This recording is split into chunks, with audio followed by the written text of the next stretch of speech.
Jour moins 25, bonsoir à tous. Aujourd'hui, petit récap de la journée, pareil comme d'habitude. Et petite anecdote de Paul sur le développement durable. Et ouais, bah c'est parti, en fait, t'as raison, parce que j'allais vous parler d'un truc, mais ça rentre dans le récap de la journée. C'était le match de Mhm. foot, deuxième match du FC Flo. Florian, qui est notre coach, qui est incapacité, mais s'il était sur le terrain, Mm. imaginez pas ce qu'on ferait, mais là, du coup, vu qu'il est pas là, on a plus de mal. Le match commence, 5 minutes, c'est des matchs de 45 minutes entre midi et 2, enfin entre midi et 1 heure.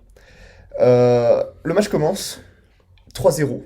Genre vraiment, les buts 0-3 du coup. s'enchaînent, on s'en prend un, oh, match 2, 3, c'est fini. Genre là, on fait Fait. grand rassemblement, les gars, il faut se reprendre et tout, et de là commence une croisade. 4-0, bon. 4-1. Ensuite, est-ce que tu te rappelles de ce qui s'est passé dans le match? Je sais pas, 4-2, 4-3, 4-2, 4-3, 5-3, 5-4, 5-5, 6-5 pour eux, puis 6-6, sur puis le fin but du match. d'Axel à la dernière minute.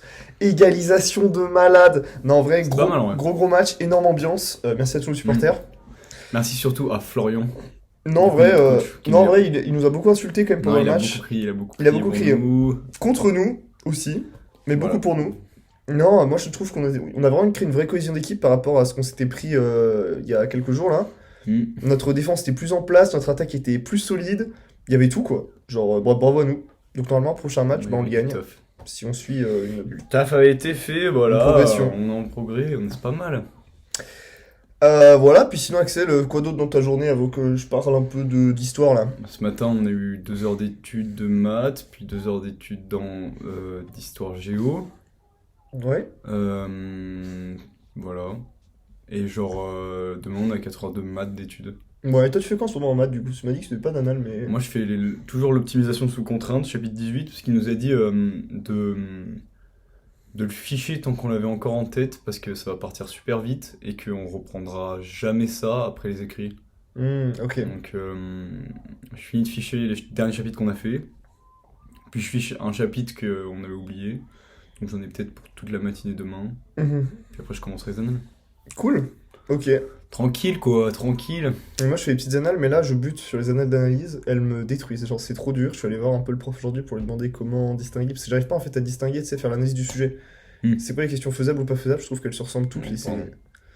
et c'est très dur. Mais bref, ça fait 3 jours que je vous en parle. En histoire, vu qu'on a fini le programme, avec notre prof qui s'appelle Monsieur Rey, qui est vraiment un crack, on fait en ce moment des plans, enfin, entre autres, hein, on travaille des notions transversales et tout. On va te donner son nom dans la vidéo. Bah ouais, bah en vrai, non, mais en vrai, il est connu, il a une entreprise et tout, il publie des livres, il est connu, genre. Il est une entreprise. Bah, je crois, il a une entreprise de Ouais, publication de livres. j'avoue, Hein. il est connu. Il a fait un livre quoi. Bah, c'est pas mal. Il a écrit un livre. T'as écrit un livre, toi? Non. Et pourtant, je parle de toi dans la vidéo, donc Dieu sait que j'ai le droit de parler de Monsieur Ray. Du coup, pour dire que, ouais, on travaille un peu sur les thèmes transversaux, et là, il nous a donné un petit sujet dont la problématique était la suivante. La recherche du développement durable et de la croissance sont-ils deux ambitions compatibles? Tontel. Sont-elles? Euh, Sujet, vous dites, ouais, c'est classique et tout, parce que, ouais, bah forcément, d'un côté, t'as la croissance et le développement durable, ça semble s'opposer. Deuxième partie, mais en fait, tu peux trouver enfin, des pôles, des points sur lesquels ils vont pouvoir se mêler. Et troisième partie, du coup, il faut faire un peu les deux. Ça, c'est le plan du mec, c'est le plan que tout le monde doit faire, en fait. Et nous, ce qu'on recherche, et ce que notre prof a essayé de nous donner, je trouve, c'était une idée de plan qui soit un peu, qui dépasse ça, quoi, qui essaie d'aller un peu plus loin. Et ça, que je trouve super intéressant. Et donc, bah, il a proposé une réponse qui est plutôt cool, dans laquelle ce qu'il fait, c'est, donc, première partie, il fait les deux parties en fait dont je vous ai parlé au début. Il parle du dire que bah, la mondialisation, donc il parle de la prise de conscience un peu environnementale, des ravages de la mondialisation, qu'on est une force de changement Mhm. maintenant, les êtres humains sur Terre et tout. Donc Mhm. déjà, c'est vraiment assez stylé sa première partie, même si c'est juste une intro quoi. Ensuite, donc il introduit la notion du développement durable en second. Mhm. Et il l'introduit en tant que presque réponse à la question. Parce que le développement durable, en soi, il y a le mot développement dedans. Donc ça, durable, mais développement. Donc développement, croissance. Donc en fait, il y a un peu le mot croissance qui est induit par le développement durable. Et ça, faut le voir, c'est stylé. La deuxième partie, le développement durable, ce serait un peu la réponse, ça remettrait en cause la croissance. Et troisième partie, au lieu de faire une espèce d'entre-deux-mous, et c'est là que c'est fort quand même, bam, il percute. Et en fait, il remet en cause carrément la notion de développement durable, l'instrumentalisation qu'on en fait, etc. Le fait que, en gros, on devrait en fait repenser cette définition et la façon dont on envisage la croissance par le développement durable pour vraiment pouvoir répondre à la question, quoi. Et j'ai trouvé ça super stylé. Mm. Et Voilà. voilà, donc voilà, j'ai été court, mais Mm. je sais pas si t'as quelque chose à ajouter sur le sujet. Ah, peut-être, c'est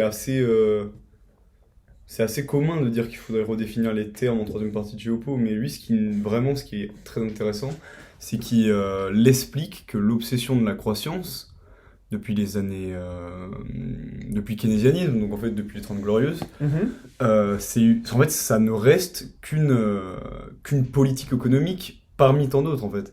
Et donc, en soi, la croissance économique pour tous les pays qui veulent se développer, ça semble être la norme, mais est-ce que ça pourrait être, on pourrait changer cette norme et, enfin, engranger un développement sans passer par cette recherche du profit à tout prix? Voilà. En gros, c'est dire que la croissance, le terme croissance, il regroupe pas que la notion économique, créer de la valeur ajoutée, créer de l'argent en fait, avoir de l'argent sur son compte, mais il y a Mm. aussi la notion de croissance de bonheur, d'IDH, de croissance peut-être de la démographie. Il y a plein d'autres notions qui sont pas du tout prises en compte par Mm. la croissance au sens économique, quoi. Mais ça, c'est un autre point, je trouve. Je trouve que vraiment, Ah ouais? je trouve que d'un côté, dire que la croissance, ça reste qu'une politique économique et qu'on pourrait passer par d'autres choses pour permettre le développement, ça va faire un point de la troisième partie. Et de la deuxième Mhm. partie, dire que même si vous envisagez la croissance comme face au développement et que vous vous dites qu'on doit forcément passer par la croissance, est-ce qu'on pourrait pas repenser cette croissance en mode croissance plus qualitative que quantitative, Ouais. croissance du bien-être, par exemple avec se sentir plus en sécurité, plus de partage des revenus, de redistribution des richesses, et une croissance plus égalitaire. Mais donc du coup, ce serait un état plus fort. Et donc ça, il faut bien le mettre en valeur dans nos copies. Et du coup, et vraiment, il s'engage dans une troisième partie avec redéfinition de la croissance, mais aussi du coup repenser le capitalisme. Est-ce que c'est vraiment assez pertinent? Est-ce qu'il faudrait pas mieux une société basée sur le bien-être? C'est Voilà, ça. et pas le laisser faire juste à l'enrichissement de certains, quoi. Mais après, faut faire gaffe à pas non plus tomber dans le piège de dire, comment dire, de nous-mêmes proposer, enfin de trop blâmer en fait tous les modèles qui sont en place et de proposer la solution parfaite, un peu monde féerique dans lequel toutes les richesses seraient également distribuées et tous les hommes seraient heureux, quoi.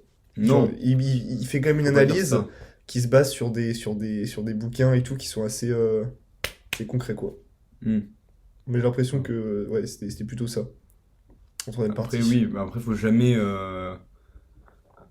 prophétiser en géopo, C'est parce ça. que, surtout qu'on n'est pas assez pertinent pour ça, notamment.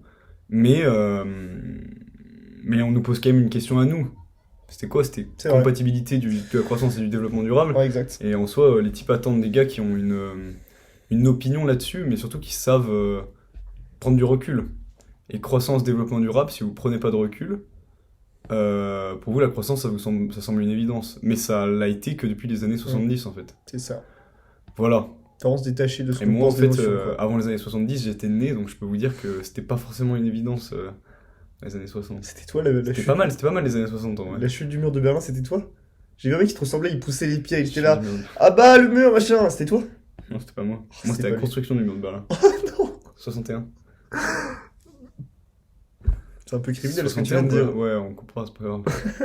Mais je voulais dire Non, ouais, plutôt c'est plus marrant. au niveau de la frontière historique, quoi. Parce que la chute, c'est en 89, donc ça reste plus proche des années 90 que des années 60. Oui, d'accord, mais enfin, tu pouvais le faire tomber à n'importe quel moment, le mur dans ta vie, genre. T'es pas obligé d'être né et de le faire tomber après. Oui. Ouais, c'est vrai que si j'étais né au moment Mm. où il est tombé, à mon avis, Dur. j'y ai pas beaucoup. Parce que ta mère, elle était là, si tu tomberas là, viens, on va faire tomber le mur. Et bam! Voilà. Non, voilà. Très intéressant Super cool. comme sujet. Voilà, et l'essai qu'ils aiment bien nous faire réfléchir sur des notions clés. Voilà, la croissance, le développement, la mondialisation, les rapports de force, quoi d'autre, la maritimisation, des trucs dans le genre, Ils aiment bien nous faire la réfléchir, en révolution fait. technologique. Parce que c'était, comme vous l'avez compris, un sujet sec. Voilà. C'était qui est déjà tombé. Voilà, et parce que à l'ESSEC, vous n'avez pas de croquis, donc vous avez vraiment 4 heures pour disserter, au C'est lieu ça. de 3 Et à ça l'ESCP. fait vraiment plaisir, hein. Et donc du coup, forcément, ils ont des attentes plus poussées, quoi. Mm. Envoyer la philo.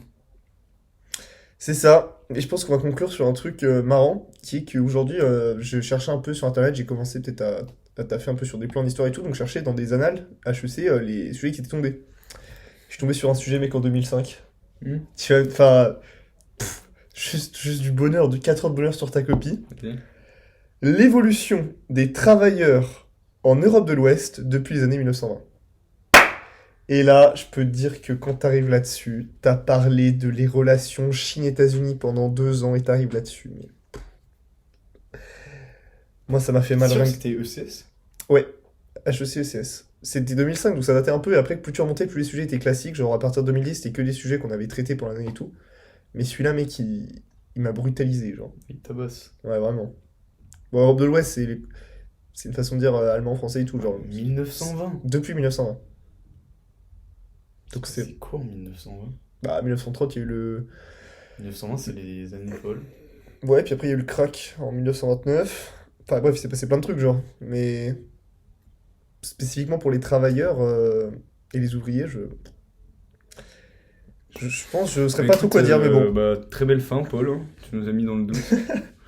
Voilà. Voilà, on va réviser ce sujet, normal, pour être prêt, hein, pour se préparer à toute éventualité, pour avoir le socle de connaissances le plus étendu possible, pour être capable de traiter tous les sujets historiques depuis 1920, voilà. Je vais pas vous mentir, on avait timé la vidéo pour que le soleil se couche sur nos doux visages au moment où on la ferme. C'était fait exprès. Ah, ça tue. Ça tue de ouf. Allez, ciao tout le monde, à demain.